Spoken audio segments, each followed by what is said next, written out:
Jawa suruh ngomong Jawa nggak bisa, jadi udah murtad. Mau ngaku Jawa nggak bisa, lahir di Sunda ngomong Sunda, jadi sudah bukan Sunda ori kan, sudah KW kan susah. Jadi lupa gue ngomong apa tadi. Jadi ya nama sih semua suruh ngomong Jawa nggak bisa.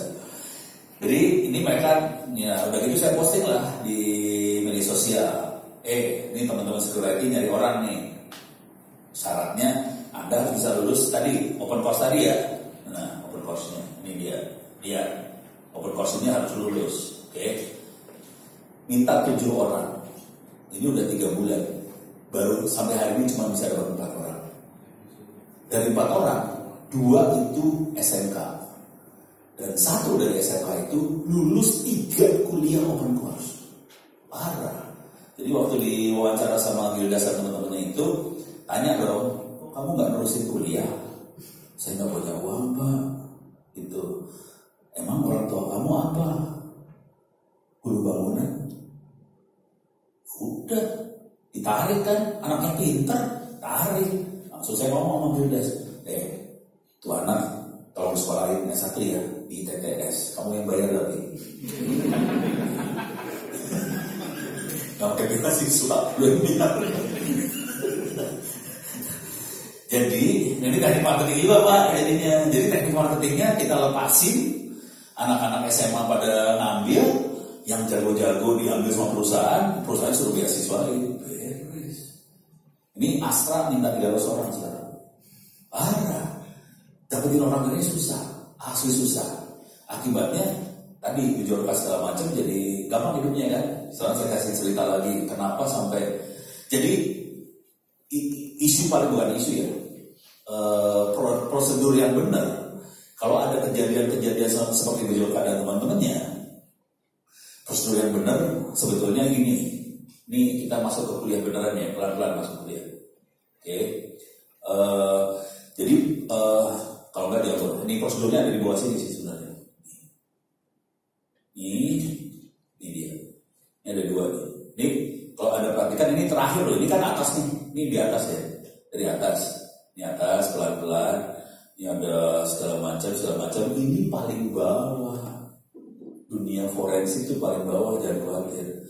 Ada 2 dunia, forensik sama information security management. Oke. Dan kalau lihat di kuliah cyber security, forensik sama information security management paling bawah. Konsekuensinya harus menguasai ilmu yang sebelumnya supaya bisa menguasai teknik forensik sama information security management. Information security management itu adalah auditor security. Dia audit. Dia ngelihat instalasi yang kita buat benar atau salah, prosedur yang kita buat benar atau salah, teknologi yang kita punya benar atau salah. Dia auditor.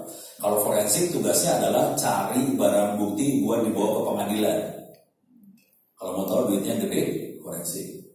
Sekali forensik itu bayarannya sekitar 200-an. Kerja seminggu. Asli. Rupiah. 200 rupiah. Juta lah Pak. Jadi forensik duitnya kenceng banget. Di Republik ini tidak banyak orang ahli forensik karena memang harus jago banget. Duitnya kenceng banget. Kalau yang nomor 2 auditornya. Auditornya range-nya sekitar 50-60an lah. Bisa sampai 100-an sih. Kerjanya antara 2-3 bulan. Duitnya segitu. Kalau yang forensik 100-200 kerja 1 minggu. Contoh orangnya ya. Contoh orangnya ya, ahli forensik ya. Tapi saya kasih garis bawah dulu ya. Ini adalah ilmu terakhir. Kalau Anda tidak menguasai ilmu sebelumnya, jangan main-main di sebelah sini. Hati-hati, bahaya taruhannya nyawa soal di sini. Dan urusannya pengadilan tuh. Dan harus maju sebagai saksi ahli di pengadilan, disumpah. Jadi urusannya nggak main-main tuh, urusannya asli. Saya udah kena soal disumpah siaran dulu gue disumpah. Contoh orangnya Kalpin, si Lean dia lupa gue. Si lain.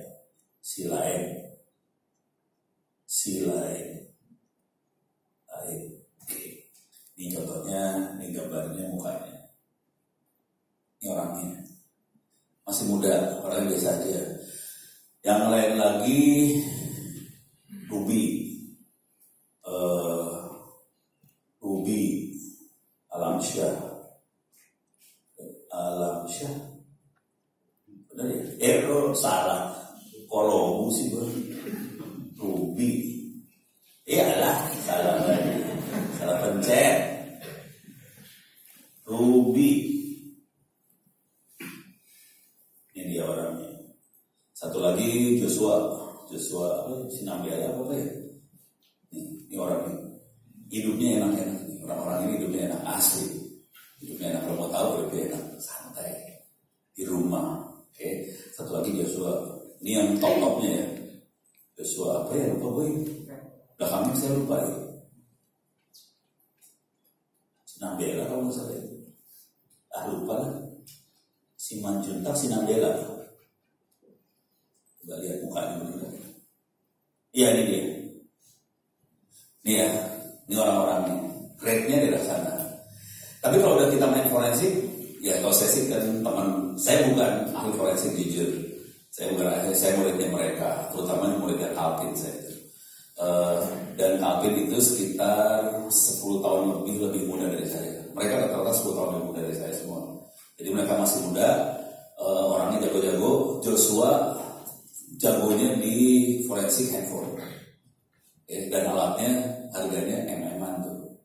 Soalnya handphone kalau di forensik harus dimasukin ke alat itu semua isi handphone bukan harddisk.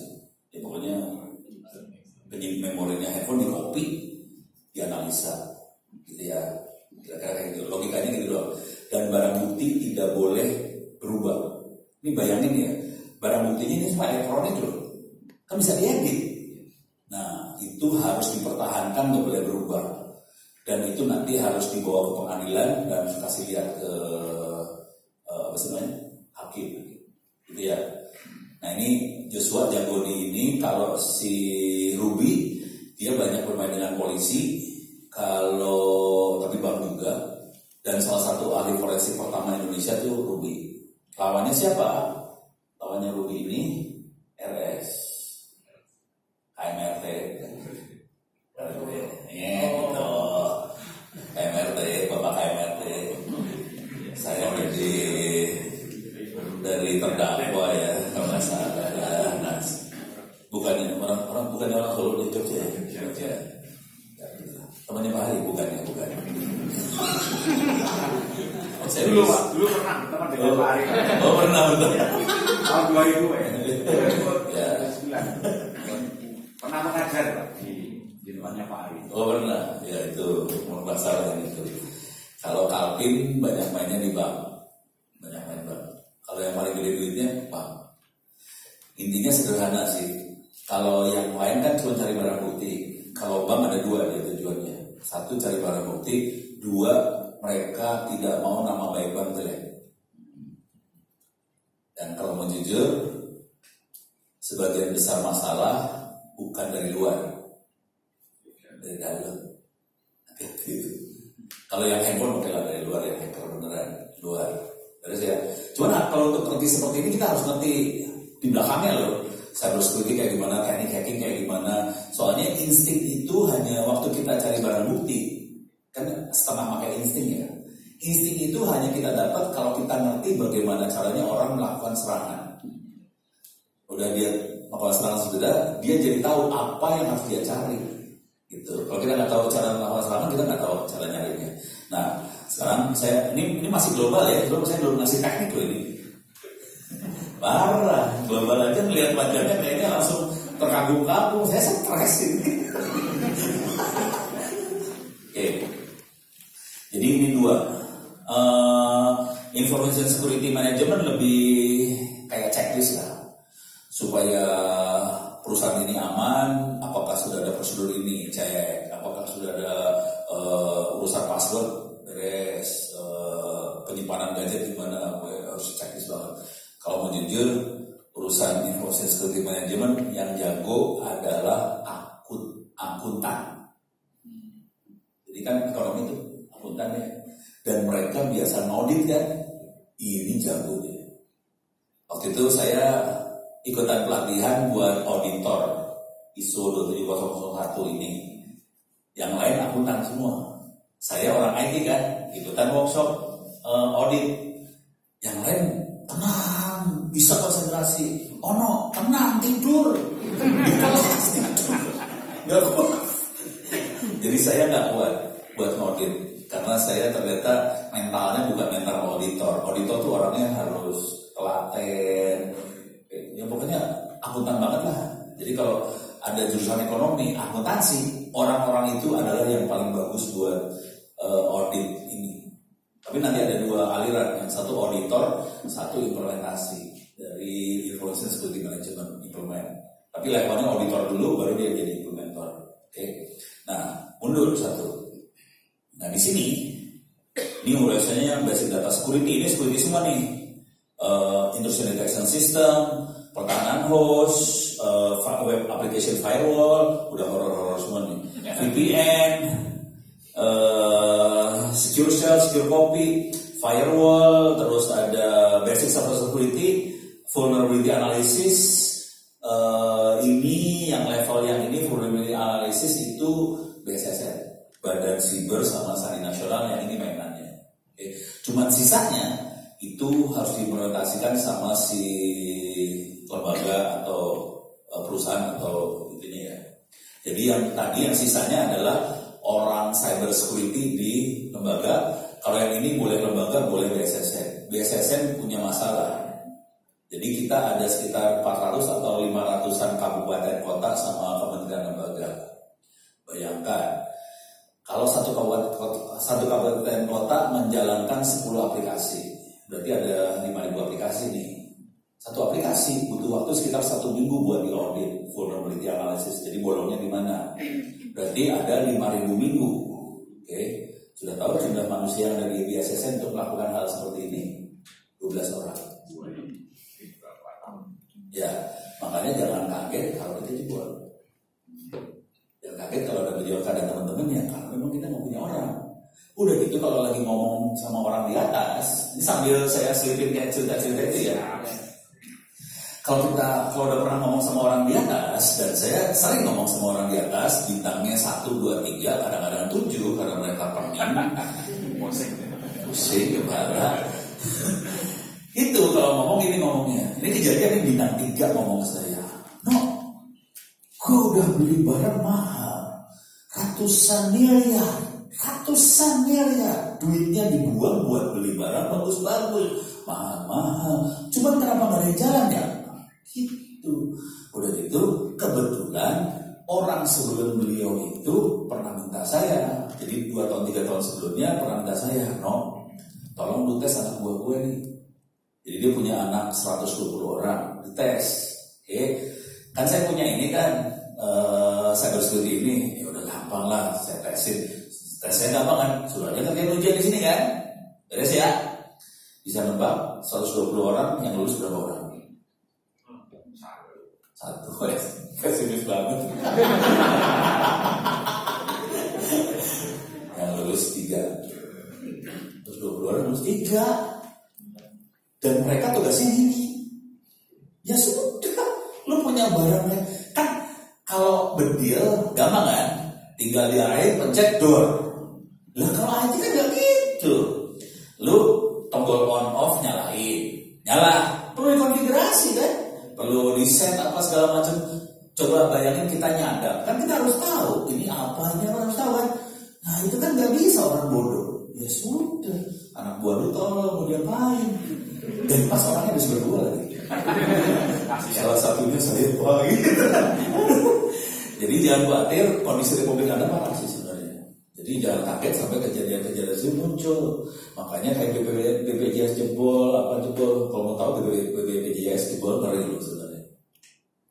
Datanya besarnya sekitar 2 tera.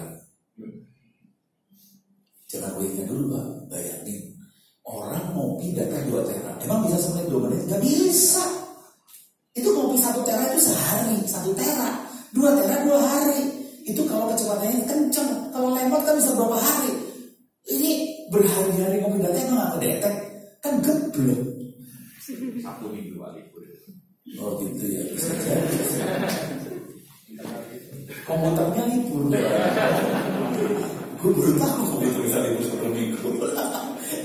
Jadi kita punya masalah seperti itu. Jadi aneh gitu kondisinya. Itu kita mau tera-teraan, nggak kedeteksi kan aneh. Itu singkat bocor emang datanya kecil gede. Itu data gede-gede semua yang bocor nggak kecil gitu loh. Kalau sampai nggak kedeteksi kan aneh. Gitu, itu satu. Udah gitu cara komunikasi publik pimpinan kan agak lucu ya. Oh bocor, pimpinan ngomongnya apa? Wah, data saya udah ada di Facebook, di internet, di Google dari kapan tahu, udah bocor ya bocor aja. Masa pimpinan ngomongin kayak gitu kan parah gitu ya. Ini gue masuk YouTube ya.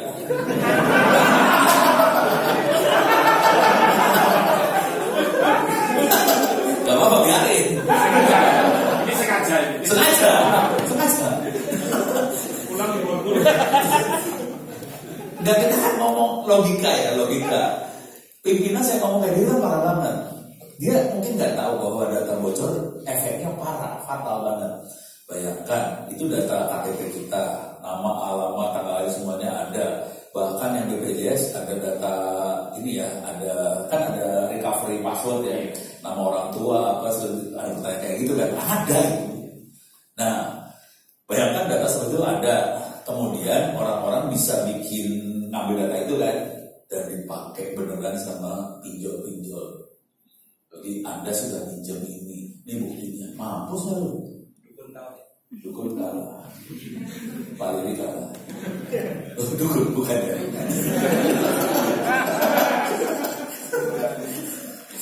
Jadi kadang-kadang pimpinannya nggak tahu bahwa data bocor itu sesuatu yang fatal. Jadi ngomong kayak gitu kan kacau. Terus kalau saya pimpinan ngomongnya bahwa ini nggak ada apa-apanya, itu kan kayak nantangin si hacker kan, malah tambah nyerang. Jadi harusnya komunikasi publiknya kira-kira gini. Ini saya balik ke bawah ya, ke information security. Jadi keywordnya di Google adalah ini nih, ISO 27001 EDCA. Nih, gambar aja ya, jadi gampang. Oke, nah ini ada yang ini data database. Ada plan, do, check, act. Plan, do, check, act. Jadi proses itu berupa siklus, harus dilewatin semua. Oke, plan itu merencanakan, do kita implementasi, misalnya kita implementasi pertahanan segala. Cek, kita cek. Ini ada yang bocor nggak? Datanya ada yang bolong nggak? Nggak bisa sampai 2 hari gitu, 2 hari 3 hari kacau. Dan ini ordernya kan menit sebetulnya. Ini bocor menit kemudian udah langsung tahu kan admin. Oh ini ada traffic yang beres nih. Siapa? Udah gitu salah satu act-nya kalau terjadi kebocoran, ada breach segala macam kebocoran, act-nya adalah dia harus bisa bereaksi yang benar. Bukan nantangin malahan. Contoh reaksi yang benar kira-kira ini. 1, misalnya minta maaf ke masyarakat. Oke, data bocor dan ini susah buat pimpinan publik buat ngomong itu susah biasanya. Dan harus ada act yang lain ya. Misalnya, oke, kita sedang melakukan forensik terhadap device yang bocor atau segala macam untuk melihat bagaimana caranya itu bocor. Kenapa bisa bocor? Bolongnya di mana? Yang salah siapa sih? Apakah admin? Apakah settingan firewall, vendor, apa segala macam? Dari situ kita mulai melihat, oke, ini yang salah siapa? Di trace. Emang hacker-hacker itu nggak bisa di trace? Bisa di trace. Jangan khawatir. Contoh. Yang bocorin itu kan banyak pakai Twitter kadang-kadang ya, pakai Twitter dia kasih tahu ini bocornya apa segala macam. Emang kalau orang pakai Twitter terus nggak ketahuan ada di mana? Kan ketahuan ada di mana, ya kan? Iya, ketahuan. Jangan khawatir, Anda nanti ketahuan dari mana, kelihatan loh. Tapi harus koordinasi banyak pihak ya. Kita koordinasi sama Twitter. Nanti Twitter akan kasih tahu ini orang ini postingnya lewat IP ini, jam sekian lewat IP ini. Kita cek dong IP-nya punya siapa. IP-nya punya siapa, misalnya punya Telkomsel dan teman-temannya. Kita ngomong sama Telkomsel, tolong lihat di core network kalian, tanggal sekian, jam sekian, IP ini yang pakai user yang mana. Nanti Telkomsel kan punya core network ada operator level NAS anaknya dia. Lihat di situ dia bisa lihat mapping. Oke, IP ini jam sekian yang megang adalah SIM card yang ini nomor sekian. Lokasinya ada di sini, kelihatan semua. Jangan khawatir, itu mah kelihatan. Tapi harus ngerjain kan, ada PR yang harus dia lakukan. Buat koordinasi itu kena langsung nomor itu dimonitor terus. Dia jalan kemana kelihatan semua. Dia transaksi ngirim WhatsApp atau ngirim email SMS ke siapa kelihatan semua. Kelihatan. Tapi kan harus ada pimpinan yang ngerjain gitu. Kalau pimpinannya nggak ngerti ya keluarnya wah apa-apa.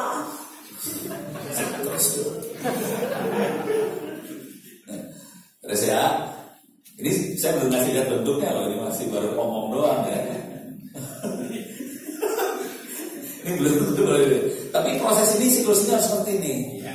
Siklus PBC ini adanya di kuliah cybersecurity yang tadi ya. Nah nih. Turun ke bawah sini. Paling bawah tadi nih. Adanya di bawah sini. Nih di sini. Terus ya. Jadi adanya di sini. Oke. Nah sekarang kita balik lagi ke atas tadi, vulnerability analysis. Nah sesudah itu dia UTS. Ini mundur, kita jalan mundur ya. Sebelum UTS, ini di sini saya biasanya ngajarin teknik masuk neraka seperti apa saya. Oke. Jadi asli ini pada nih cara attack file sharing di face web.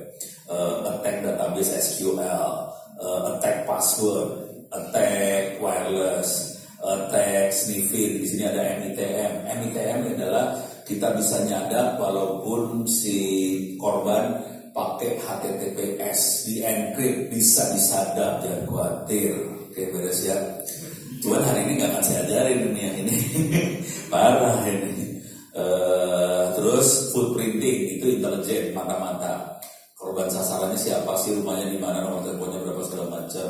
Oke. Terus di sini mulai persiapan hacking. Jadi waktu kita ngajarin hacking segala macam, saya biasanya nggak ngajarin anak-anak buat nge-hack situs seperti presiden RI.go.id gitu kan, nggak saya ajarin. Nge-hack situs seperti itu.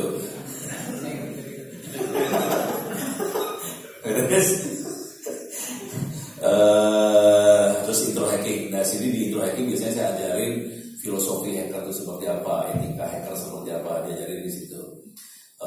Karena ini ilmu hitam biasanya saya ajarin ada 2 syarat utama ilmu hitam ini kalau mau belajar. Udah tahu syaratnya belum? Belum tahu syarat ilmu hitam ini. Cuma 2. 1, jangan lupa sholat 5 waktu. Kedua apa coba? Lupa. Habis kemudian ini semua jangan lupa sholat taubat. Ya, bisa. Nah, yang sebelum masuk ke dunia yang ini, kepaksa saya harus ngajarin lagi jaringan tapi yang levelnya advance, yang jarang diajarin banyak orang. Kayak network programming. Karena kalau hacker itu biasanya programming network. Kalau programming yang biasa kan input, proses, output ke layar. Kalau hacking itu input, kirim, output. Atau input, terima data, terus kita masukin output. Jadi kita programmingnya agak beda sama programming normal. Jarang diajarin, programming ini jarang diajarin ya. Jarang. Jadi banyak yang hal-hal yang jarang diajarkan. Kepaksa diajarin sendirian doang, dosen yang lain juga bisa ngajar, dosen terus. Terus yang ini network benchmarking jarang juga diajarin, ini buat mengukur performance network. Misal saya punya web server kuat dihajar sama berapa klien, harus diukur kan. Dan ini kejadian fatalnya misalnya contoh paling gampang ini kalau ada pengumuman siswa masuk SMA atau SMP, apa namanya ya? Siswa bukan PMB, mahasiswa yang punyanya Diknas apa ya? Ya kayak gitu-gitu lah ya. Jadi kan kalau Diknas kan punya itu ya sistem yang buat ngasih pengumuman siswa ini masuk sekolah mana, keterima di mana kan. Coba perhatikan pada saat pengumuman ngeheng kan. Iya selalu kan. Gak pernah belajar bahwa sistemnya akan ngeheng. Bahwa pada saat orang banyak masuk ngeheng, orang mikirnya kayak diserang. Dan itu kalau di dunia hacking itu namanya denial of service. Jadi service jadi deny, collapse karena traffic gede. Kenapa sampai denial of service? Karena tidak pernah diukur. Network benchmarking nggak pernah dilakukan. Harusnya diukur. Kalau dikasih traffic segini, kuat nggak sistemnya? Kagak diukur. Pokoknya pengadaan barang masuk lolos, kwitansi lolos. Iya, cuma dikasih 4 core. Terus dihajar satu kota Surakarta, ya tewas lah. Parah itu. Pimpinan parah sama. Dari Pak Bobi satu. Ya udah terus langsung. Nah, yang juga jarang diajarkan adalah makhluk ini. Jadi ini over BTS. Jadi kita bisa bikin seluler sendiri sebenarnya. Jadi kita bisa bikin. Kalau di lab tadi si Fatah dia bisa bikin 5G ya. Lagi menuju 5G. Yang sudah mulai jalan 4G-nya, sudah mulai jalan. Semuanya open source ini kebuka. Cuman kalau di dunia, jadi ini diajarin. Cuman kalau di dunia forensik dan teman-temannya, terutama di dunia intelijen, ini dipakai buat nyadap sih. Jadi misalnya kita bikin Telkomsel bohongan, handphonenya kan nggak tahu, dia handphone nggak bisa bedain antara Telkomsel benar sama bohong, nggak tahu loh. Cuma tahu ini Telkomsel masuk kan, ya masuk. Dia ngasih WhatsApp segala macam, sadar sih. Mau tahu modalnya berapa? Modalnya sekitar, udah tahu belum BTS harganya berapa? BTS seluler? Nggak tahu. Harganya murah sih, cuma 1-2 gitu ya, 1 BTS. 1-2 M sih. Ini bikin sendiri, harganya sekitar 100 lah rupiah. Tapi kalau saya bukan harganya murah sih, kalau saya hampir 0. Soalnya saya kan terima infak sedekah dari mana-mana ya. Oh no, ini ada Etus B210 kasih, ini ada Porembli kasih. Saya mah penerima barang belusuran dari mana-mana. Ya beres ya. Sedekahnya orangnya 20 juta, 30 juta. Ini untuk sampai level ini alatnya murah, yang mahal bukan alatnya sih, ini otaknya yang mahal. Oke. Sama kemauan ngoprek yang jadi masalah. Kalau Anda lihat dari ujung sampai ujung nih, ujung sampai ujung sebagian besar pakainya Linux. Jadi kalau belajar pakai Windows masuk dunia ini pingsan urusannya. Jadi kita di labnya nggak ada Windows, di Linux. Jadi mahasiswa pakai Linux, dosennya stres sih. Aduh stres. Karena stres masuk lab kemarin. Linux semua. Nah, iya. Tapi kalau udah main Linux ya enak, mainnya nasi enak. Ya virus bebas sih. Yang penting rezeki lebih lancar. Nih saya kasih logika sederhana ya antara Linux dan Windows. Sekarang saya tanya dulu. Yang bisa Windows sama Linux di Republik Indonesia banyak mana? Windows banyak ya. Karena asumsinya dunia kerja butuhnya Windows kan? Ya, oke, nggak masalah. Kalau kita ke mall, ke pasar, ke toko, kalau barang banyak, harga mahal atau murah? Murah. Barang dikit harga? Simple cara berpikirnya. Jadi maka Linux harganya mahal orangnya, asli orangnya. Iya, jadi kita berdoa semoga Anda semua tetap pakai Windows. Yang tetap mahal. Ya, kami tetap mahal harganya. Mahal. Habis ini nafsu. Asli, kita di kampus mulai Linuxin semua sih. Oke, beres ya. Sekarang nih mundur lagi satu. Ini advanced routing. Di sini mulai belajar OSPF, BGP segala macam. Di sini diajarin juga kan? Umum aja. Oke, ini diajarin pakai mikrotik segala macam supaya OSPF itu berjalan. Dan yang lebih parah, ini routing diajarin, terus juga IP versi 6 diajarin. Jadi versi 6 jalan pakai OSPF, BGP jalan semua. Siap. Selalu ya. Dan ini labnya di komputer loh. Labnya kita tidak pakai lab di rumah, di lab di sekolah enggak. Komputernya kita pakai simulator jaringan, saya jalanin aja biar kerasa. Udah pakai Genestri. Labnya pakai Genestri, mungkin udah dipakai Genestrinya. Saya oke dulu. Saya kasih lihat dikit aja ya. Sekalian saya mulai ngasih lihat demoin forensiknya dikit. Jadi untuk belajar forensik kita makanya Genestri. Genestri itu laboratorium supaya setiap anak bisa ngutak-atik ngoprek, tidak perlu punya lab di sekolah. Jadi bisa pakai perangkat seperti ini. Routernya bisa pakai ini routernya. Ini routernya ini yang 3 di atas ini Cisco, yang bawah ini Mikrotik. Dan semua routernya soft copy kayak gini bentuknya, jadi nggak usah beli Cisco, juga mahal. Mikrotik juga mahal juga sih, tapi yang kecil-kecil sejuta kan. Jadi kalau butuh router cuma gini doang, tarik, dapet, beres, udah. Terus butuh switch, kita tarik doang nih, switch, tarik, jadi, beres. Nanti kita butuh komputer kan, saya butuh komputer, nih server, ada server, tarik. Saya butuh kali Linux ditarik, udah beres. Saya butuh cloud ke internet, saya tarik sini cloudnya. Deh, jadi tinggal disambungin kan? Nyambunginnya gampang banget, tinggal gini aja, klik. Saya sambungin WAN-nya ke internet. Salah. Ini harus pakai wireless, saya pakai wifi kan? Delete. Sambung lagi WAN-nya ke WL. Ini wireless ya. Tapi ini di Mikrotik udah ada ininya soalnya, udah ada apa sih namanya? Ini ada 8 port, 1 jadi WAN, sisanya jadi LAN. Jadi ini nggak saya butuhin, switchnya nggak saya butuhin, saya buang. Nah, jadi ya udah sekarang server saya sambungin, saya sambungin ke sini, terus ini saya sambungin ke sini.